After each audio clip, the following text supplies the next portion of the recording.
The world isn't fair, that much I know. You wake up one morning and nothing's where it should be. The sky is gray. The street smells of wet asphalt and gasoline. And you realize that control, the kind you thought you had, is a joke. Life doesn't care if you scream. Life doesn't care if you sink. It only moves. And you're stuck swimming in it. You think you're solid. You think you're awake. You think you're someone, but that's just the story you tell yourself at night when the city sleeps.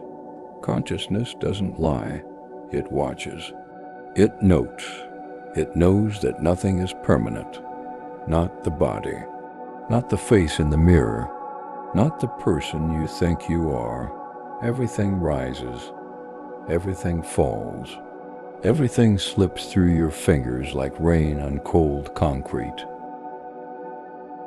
I've been thinking about impermanence a lot lately. Not in a Zen way. Not in a let-it-go way. In a way that hits the chest like a fist. Everything you love will vanish. Everything you build will rot. Every triumph will turn to dust in the dark. And still consciousness continues, watching, feeling, not judging, not clinging, just observing the rise and fall, the motion, the energy that doesn't stop because you're afraid of it. Patterns emerge, patterns collapse. Cause becomes effect, effect becomes cause. And in that endless motion, nothing waits, nothing cares. Shadows bend over the walls. Neon lights drip onto puddles like molten metal. The street hums with energy you can't touch. And somehow, somewhere in that chaos, awareness is there, moving through it all. Not safe, not solid, not permanent, but alive. Sometimes the only way to survive is to stop trying to survive. To stop pretending you're a character in a story that matters. Let the motion take you. Let it rise. Let it fall. Let it drag you under if it must. The water will hold you up if you let it, not forever, not always, but long enough to see the next crest, long enough to feel the current, long enough to notice the patterns of existence. You watch death, you watch suffering, you watch time pull people and things away from you, and you realize it isn't personal. It isn't justice or cruelty. It's motion. It's impermanence. It's energy folding in on itself. And consciousness watches all of it, cold, unflinching, patient. You can scream at it. You can beg. You can swear. But it doesn't care. And somehow that makes you steady. Somehow that makes you feel like you've earned a place in the tide, even if it's just for a moment. We think we know what it is to be alive. We think life is solid, but it's not. Life is energy, flow, motion, one wave after another. The people you love, the people you hate, the world you fight, all of it rises, all of it falls, and consciousness drifts through it like a ghost with a pulse, seeing it all, feeling it all, but never holding anything, never keeping anything. And maybe that's the point. Fear isn't the enemy. Darkness isn't the enemy. Impermanence isn't the enemy. They are the rules. The framework, the motion itself. You fight it and you drown. You resist it and you break. You let it flow through you, and for the first time, you start to see. You see that the wave doesn't care about your pride, your pain, or your story. It only moves, and so do you. Some nights I walk the streets and watch the world bend under rain. Shadows fold over alleys. Energy twists over pavement.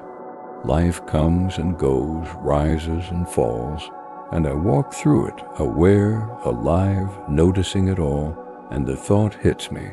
This endless impermanence is the closest thing to eternity I'll ever see. Not the body, not the ego, not the self, just awareness. Consciousness moving in a universe that doesn't stop, doesn't wait, doesn't care. It's strange, terrifying, beautiful, and in that there is a kind of relief, not comfort, not peace, not joy, just acknowledgement, a recognition that everything slips, that everything changes, that everything rises and falls again, and you are watching it all. That is all you need. That is all you ever had. And somewhere along the way, this stopped being a thought experiment. It stopped being philosophy. It turned into something heavier. Writing this wasn't about answers. It was about staying awake long enough to notice the questions circling like vultures overhead. Every sentence felt like dragging a thought out of the dark and pinning it to the page just to see if it would stop moving. It never did. Writing never freezes anything. It just slows the fall enough for you to look at it. I didn't write this to explain the world. I wrote it because the world doesn't explain itself. Because silence presses in when you stop pretending.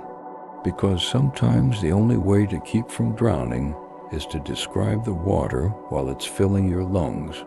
These words weren't meant to save anyone. They weren't meant to comfort.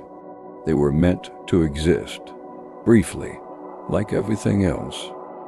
Every line was a moment of awareness passing through me, leaving a mark, then disappearing. I could feel it slipping even as I wrote it, the thoughts fading the moment they landed, the meaning dissolving as soon as it formed. That's how it always is. You never hold the truth. You only brush past it. And writing is just another way of noticing that you never really had control in the first place. Now it's time to stop, not because it's finished. Nothing ever is, but because everything ends anyway. Words dry up, the voice goes quiet, the awareness moves on to something else. Another wave, another moment, another observer standing in the dark watching it all happen again. So I'll leave it here, not with an answer, not with a lesson, just with the acknowledgement that this was written, that it existed, that for a short while consciousness noticed itself speaking into the void. Thanks for watching.